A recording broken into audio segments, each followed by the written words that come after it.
So I started latching onto this storytelling thing, I don't know, about 12 or 13 years ago.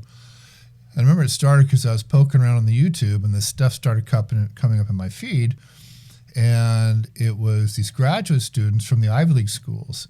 And what was happening at that point in business school with Stanford and Yale and Harvard and Wharton and all the places that I never had enough money to go to.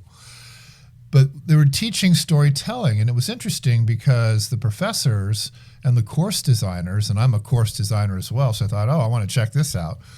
But really what they did was they went back to the simple. And the simple is humans have been storytelling for tens of thousands of years. And so they were resurrecting it and reframing it to these 20-somethings as probably the most effective form of communication. And so, these guys are supposed to be groomed to be boardroom people and someone they would call a leader and all that kind of thing. And so communication is really important, as you all know. And so I started digging into this thing a little bit, this whole storytelling thing. And what I learned was there are some basic rules about what I call story architecture. And it's interesting because these rules are universal. And if you think about this, and then you go out and you read a book, or you read a parable, or you watch a movie, you see these trend lines in there, okay? People who know how to do this don't deviate from the basic script, from the basic architecture, okay? And again, it's pretty simple, and it goes like this. Stories are told under the realm of what's called the 3 acts, ACTS, okay? So you have Act 1, you have Act 2, and you have Act 3. Okay? So let me take this basic idea of these 3 acts and bring them into our conversation right now. Okay?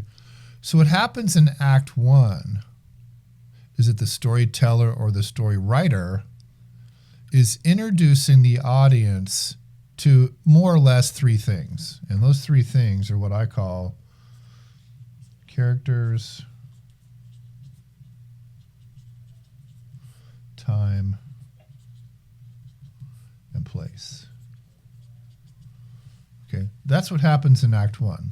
Okay, Act 1 is also known as the beginning. Okay, that's pretty simple. Okay.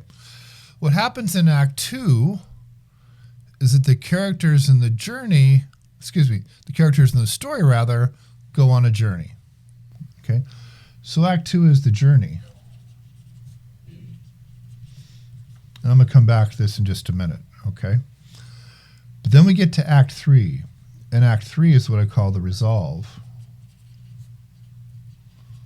Okay? Also known as, well, in some stories, it's known as the happily ever after.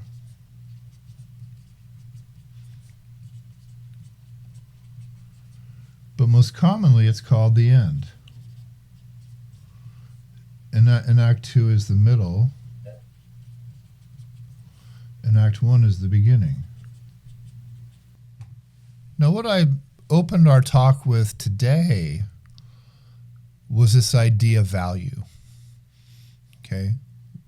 Getting value, giving value, being a person of value, and perhaps most importantly, being remembered as being valuable.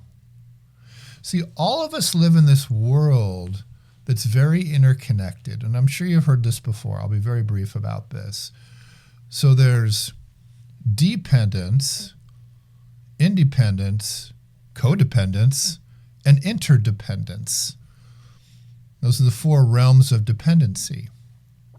And really the most functional of the 4, at least in an adult relationship, is an interdependent relationship, okay? But again, the quality of any relationship is going to be measured not at the beginning, not at the middle, but at the end, okay? That's where humans measure quality. That's where humans measure value.